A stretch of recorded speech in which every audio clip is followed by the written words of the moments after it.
Vamos então na segunda parte do capítulo 11. Nós paramos na primeira parte quando o Ribas estava colocando sobre a necessidade que devemos buscar a plástica ou buscar a transformação no caso do transgênero para poder estarmos em paz com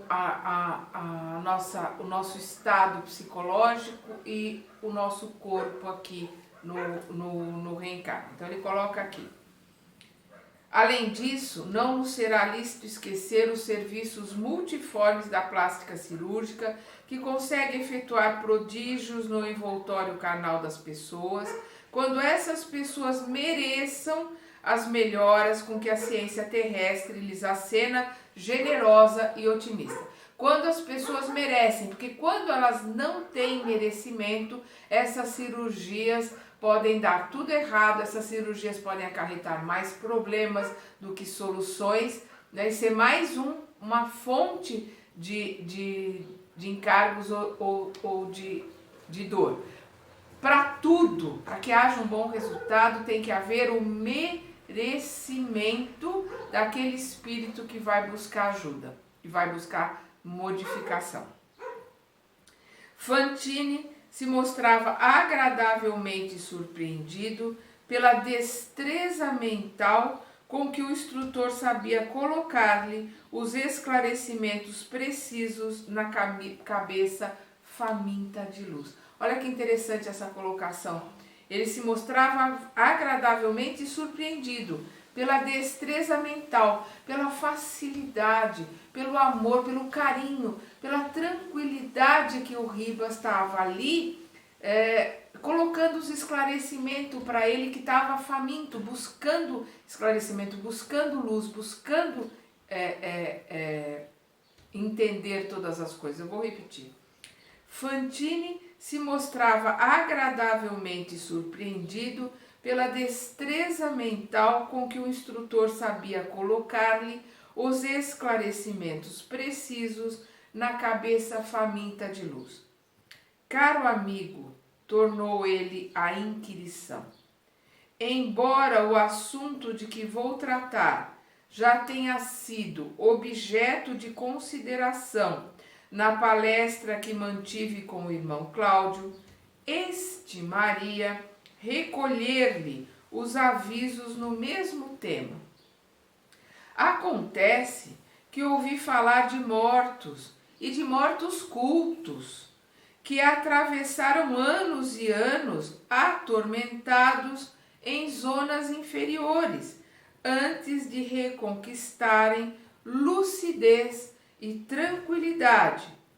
Por que não me ocorreu isso se estou efetivamente desencarnado e se sou um homem consciente das culpas que carrega?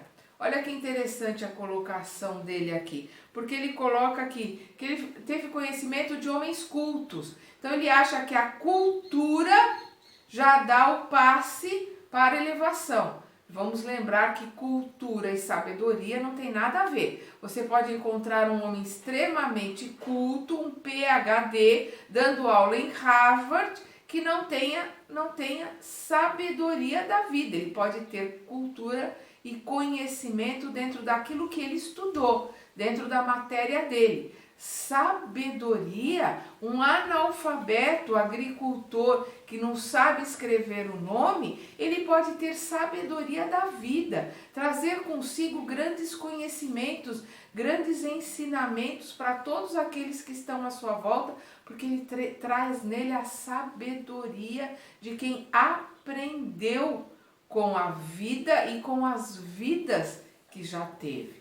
Então, sabedoria e cultura não tem nada a ver. E ele coloca aqui de homens que tiveram, homens cultos, que passaram por situações extremamente dolorosas no plano espiritual, por causa das culpas que tinham. Então, por que ele não está passando numa situação dolorosa se ele sabe das culpas que ele tem? Então, talvez ele tenha até lido, aqui nós estamos nos anos 60, talvez ele tenha até lido o Nosso Lar, porque o Nosso Lar foi publicado em 40 e poucos, 45, 44, 45. Então ele talvez tenha lido o Nosso Lar, por isso que ele está perguntando por que ele não está passando por esse sofrimento se ele sabe das culpas que ele tem. Aí nós vamos ver o Ribas explicando aqui. O estado de tribulação a que se refere é pertinente ao espírito e não ao lugar. Então é o espírito que vai passar por determinadas situações, porque aquele espírito vai estar imantado com os seus iguais, vai estar imantado com aquilo que ele tem na mente e com as energias e com a frequência que ele tem à sua volta.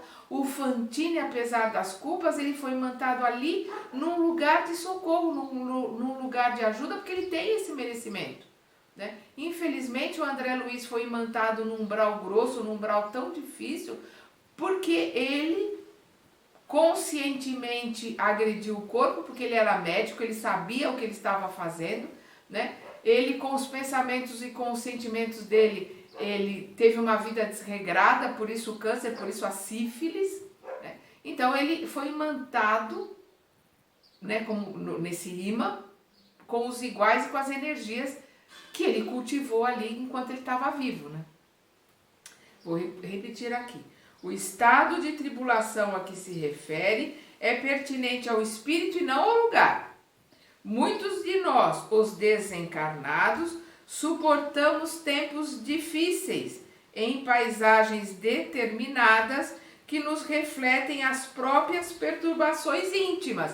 Então é aquilo que está na mente, é aquilo que está vivenciando e vivendo ali na Terra, que vai fazer que continue com a mesma mente, vivendo com os seus iguais ali no plano espiritual. Essa anomalia pode perdurar por muito tempo de conformidade com as nossas inclinações e esforço indispensável para que nos aceitemos imperfeitos como ainda somos, conquanto não ignoremos a necessidade de burilamento que as leis da vida nos estabelecem. Então, nós vamos ficar por muito ou por pouco tempo em determinadas regiões difíceis, dependendo da nossa vontade de se modificar, de aprender, da nossa vontade de querermos nos modificar e de querermos sublimar, melhorar, né, o nosso estado de alma. É o que ele coloca aqui. Conquanto não ignoremos a necessidade de burilamento que as leis da vida nos estabelecem, a lei de causa e efeito. Nós jamais poderemos enganar as leis de Deus. Somos, por agora, consciências endividadas ou expoentes de evolução deficitária ante a vida maior, carregando o dever de podar os nossos defeitos em trabalho digno e incessante. Então nós vamos sempre como o jardineiro precisa podar para que a árvore fique frondosa, para que a planta tenha mais força, a misericórdia divina, através da lei de ação e reação, recebendo a reação daquilo que nós praticamos, nós estamos nos podando para que a gente possa também depois se fortalecer, não cometer mais esse mesmo erro e crescendo e melhorando. Enquanto estejamos em desequilíbrio após a desencarnação, desequilíbrio que é sempre agravado pela nossa inconformidade ou rebeldia, orgulho ou desespero, ameaçando a segurança dos outros, permaneceremos compreensivelmente internados ou segregados em faixas de espaço junto de quantos evidenciem perturbações ou conflitos semelhantes aos nossos, à maneira de doentes mentais afastados do convívio doméstico para tratamento justo. Lógico, se nós estamos mentalmente desequilibrados, se nós estamos rebelados, se nós estamos magoados, se nós estamos em total desequilíbrio com a vida, com desencarne, rebelados contra Deus, contra a família.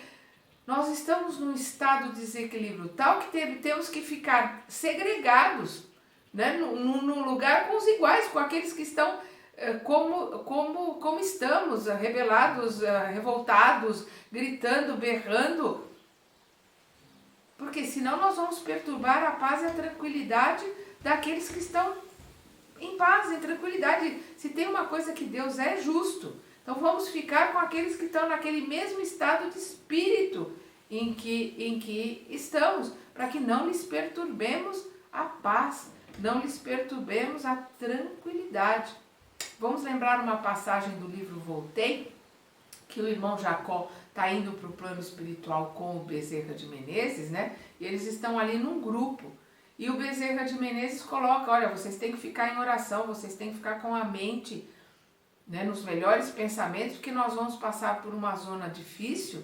E se vocês entrarem em contato com os pensamentos, vocês vão passar, vão perturbar a corrente que está aqui e eu não vou poder auxiliá-los, né?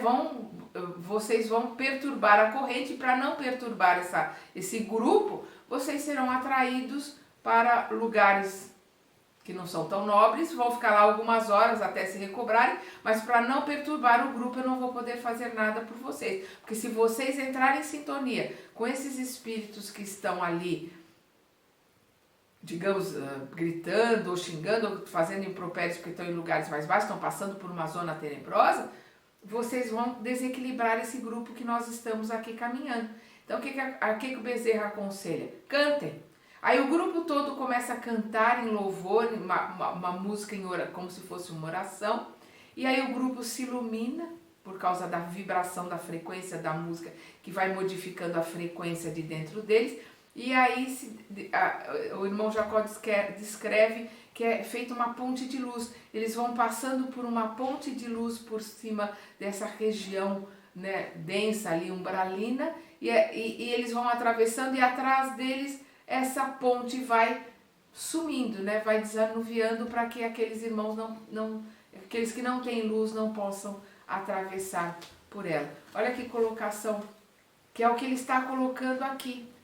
Vão ficar todos com os seus iguais e se forem invigilantes, vão acertar as contas por essa invigilância. Então o Bezerra lá, para que eles não caíssem, né, na invigilância, não caíssem ali daquela situação que eles estavam, mandou que eles cantassem a música, a música que é uma forma de oração, fez com que todos eles ficassem envoltos ali em luz, mudassem a frequência, trouxessem o que é de melhor que eles tinham dentro deles e atravessassem para o plano superior por uma ponte de luz. Vou repetir aqui. Enquanto estejamos em desequilíbrio, após a desencarnação, desequilíbrio que é sempre agravado pela nossa inconformidade ou rebeldia, orgulho ou desespero, ameaçando a segurança dos outros, permaneceremos compreensivelmente internados ou segregados em faixas de espaço, junto de quantos evidenciem perturbações ou conflitos semelhantes aos nossos, à maneira de doentes mentais, afastados do convívio doméstico para tratamento justo. Então, as ideias do castigo de Deus, né? Alfantini coloca e ele interrompe. Razoável que a abracemos, até que aprendemos que a até que aprendamos que a divina providência nos governa através de leis sábias e imparciais. É o que eu estava falando, a lei de ação e reação. A divina providência nos governa por leis sábias e imparciais. Não é que Deus aponta, este aqui vai receber o castigo tal. Não, é sintonia. Nós criamos e aquilo que nós criamos, nós materializamos, nos envolve e estaremos vivenciando com aquilo que criamos. Se for bom, vai ser bom. Se for ruim, vai ser ruim. É a lei de ação e reação. Simples assim ela é igual para todo mundo. Cada um de nós pune a si mesmo nos artigos dos estatutos excelsos que haja infringido. É a lei de ação e reação. Eu vou repetir. Cada um de nós pune a si mesmo nos artigos dos estatutos excelsos que haja infringido. A justiça eterna funciona no foro íntimo de cada criatura, determinando que a responsabilidade seja graduada no tamanho do conhecimento. Nós somos juízes de nós mesmos, sempre através da nossa consciência. E responderemos através daquilo que conhecemos, que sabemos. Jamais poderemos responder por algo que nós não conhecemos. Então cometemos um erro, mas não temos o conhecimento, não sabemos ainda que aquilo é um erro. Então o julgamento será mais brando do que aquele que sabe que aquilo é um erro e mesmo assim o comete. A lei de reação aí vai ser muito maior, porque ela será agravada pelo conhecimento. Instrutor Ribas, como definir desse modo o inferno engenhado pelas religiões no planeta? O Ribas responde: reportemo-nos a isso com o respeito que o assunto nos reclama, porque para milhões de almas o desconforto mental a que se entregam ao lado de outras nas mesmas condições é perfeitamente comparável ao sofrimento do inferno teológico imaginado pelas crenças humanas. Então, de uma certa forma, esse inferno que as religiões pregam, eles existem, só que eles existem não no espaço físico, mas eles existem dentro de nós, porque nós, através da lei de ação e reação, se nós criamos a dor e o sofrimento para o outro, recebemos na lei de reação o sofrimento para nós mesmos e vamos conviver com aqueles que nós fizemos sofrer e que nos fazem sofrer. Nós estamos criando um inferno na terra para nós mesmos.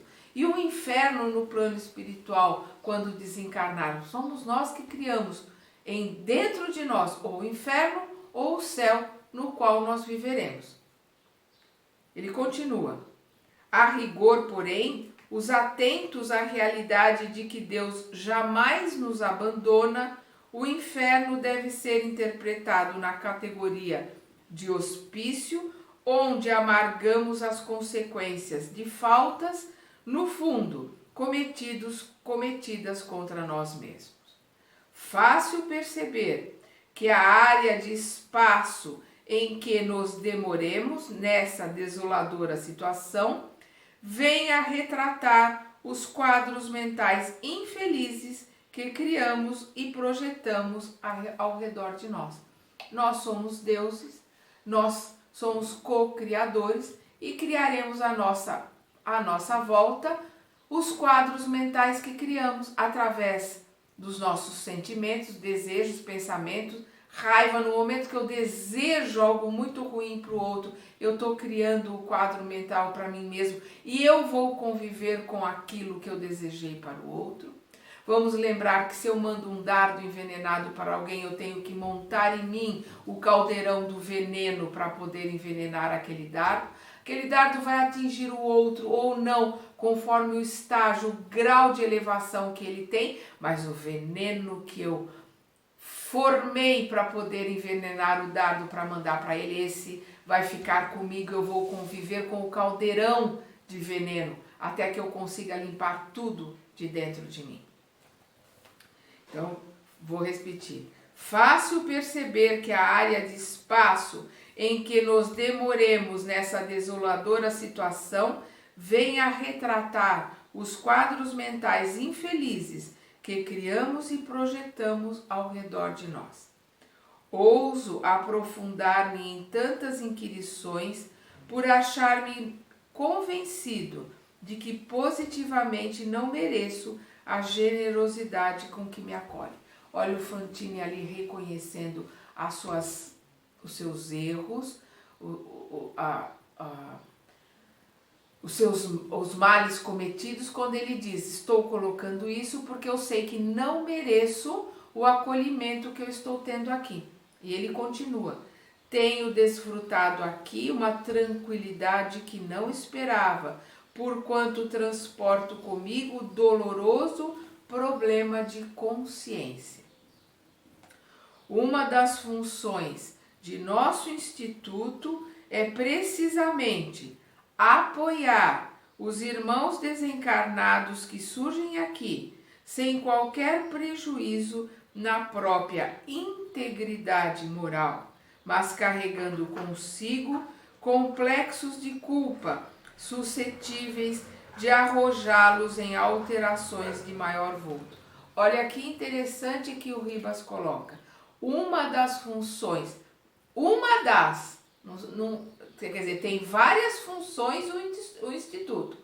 Uma das funções de nosso Instituto é precisamente apoiar os irmãos desencarnados que surgem aqui, sem qualquer prejuízo na própria integridade moral, mas carregando consigo complexos de culpa.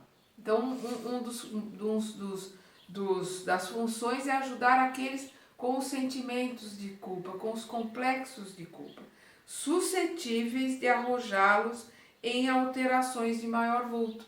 Quer dizer, ajudar esses irmãos com complexos de culpa para que esse complexo de culpa não acarrete maior dano para ele ali na vida espiritual.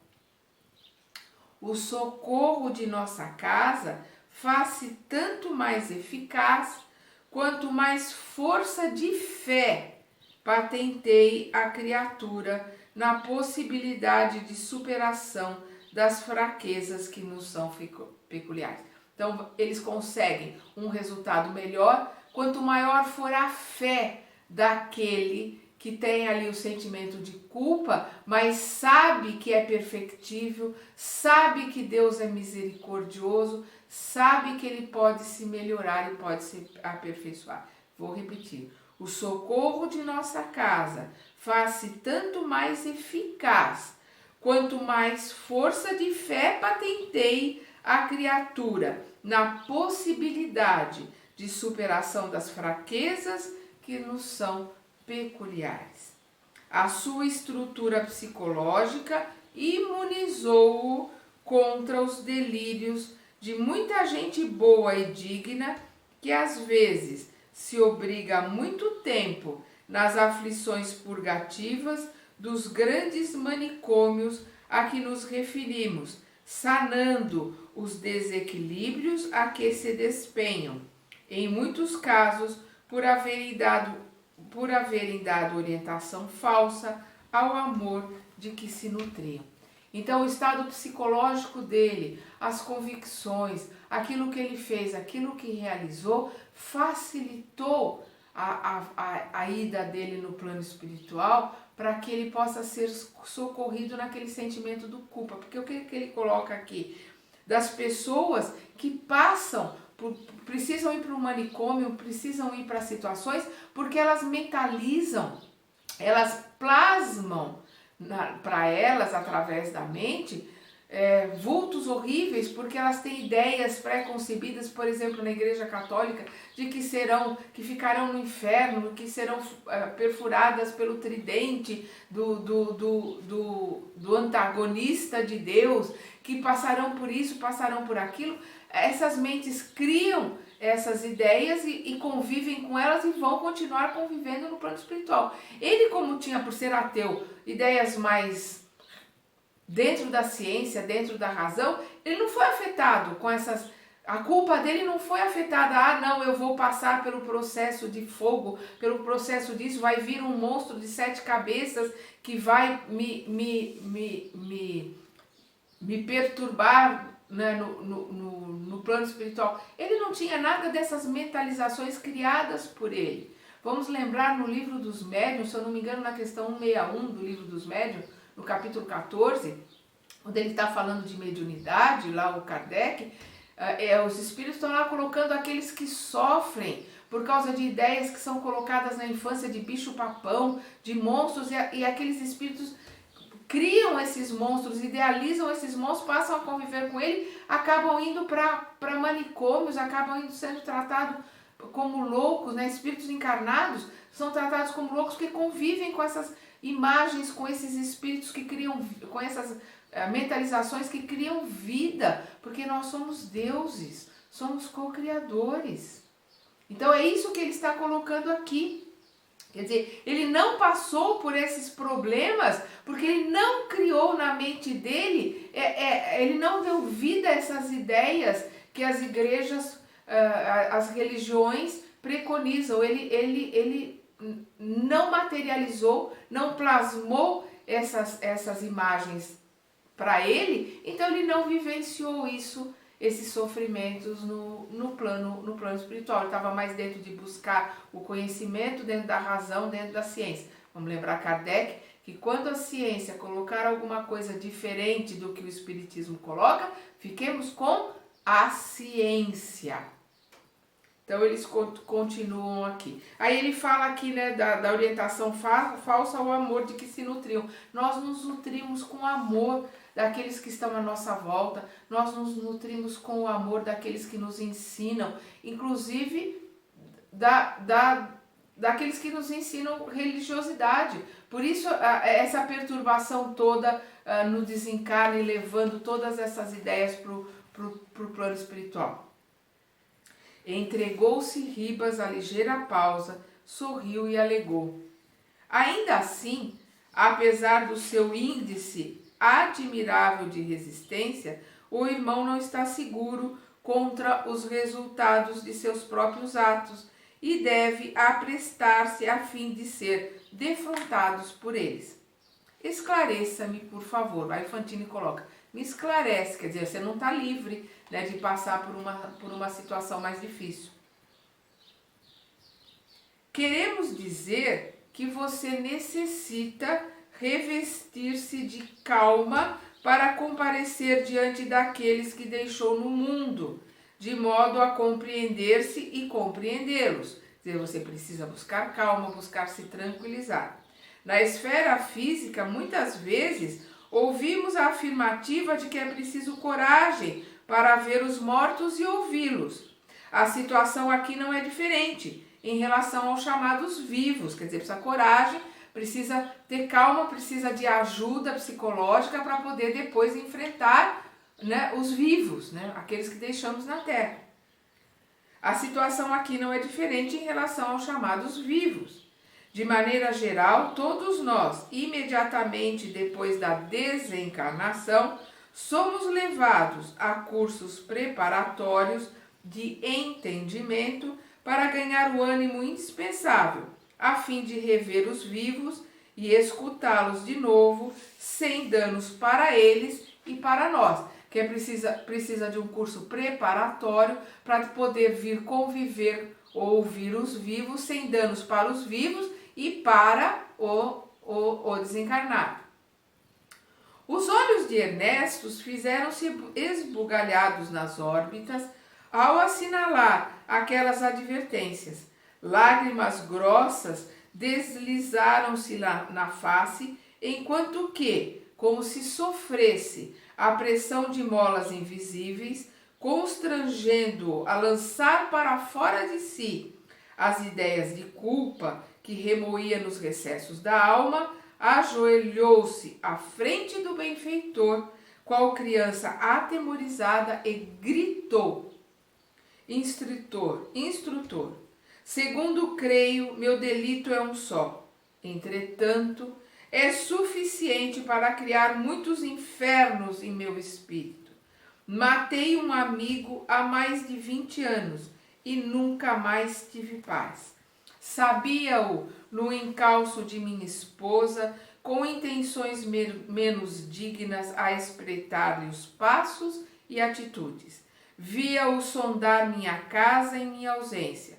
Algumas vezes registrei-lhe frases inconvenientes da parte dele para com aquela que me partilhava o nome. Um dia tive a impressão de surpreender nos olhos da companheira certa inclinação afetiva para com o inimigo de minha tranquilidade. E muito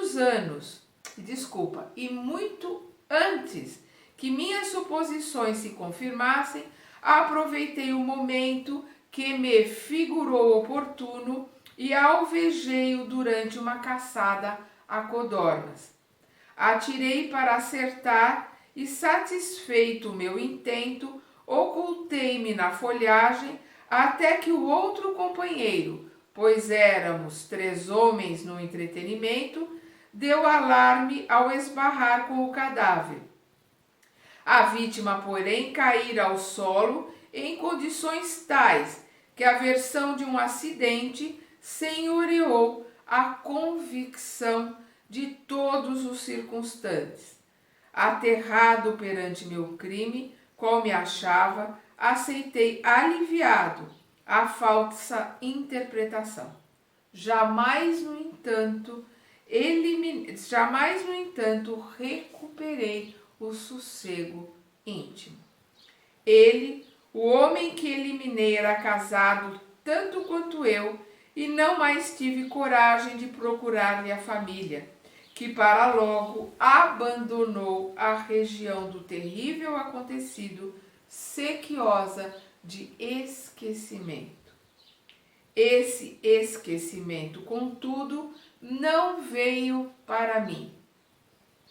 A morte que provoquei, como que me trouxe o temido desafeto para dentro de casa. Desde a ocorrência dolorosa, passei a sentir-lhe a presença no lar, a afeição de sombra invariável que me ironiza e me insulta sem que os outros percebam. Em meu círculo doméstico, reconheço-me algemado a ele, como se o infeliz estivesse mais vivo e mais forte a cada dia. Rara a noite em que não lutava com ele em sonho, antes da cirurgia que motivou minha vinda para cá.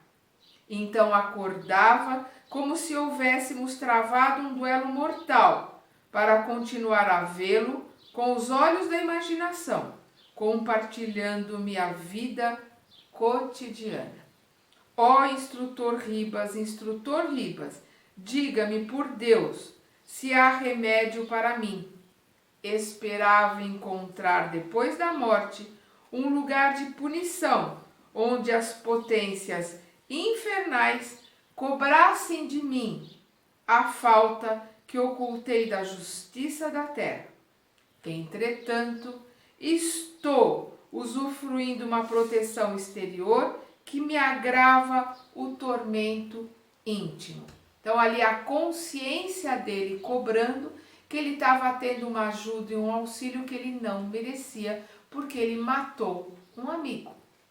E ele viveu nesse tormento enquanto estava na terra, sentindo ali a presença do espírito do amigo, né, durante todos os dias da vida dele. Aí ele continua: ó meu amigo, que será de mim que não mais consigo suportar a mim mesmo?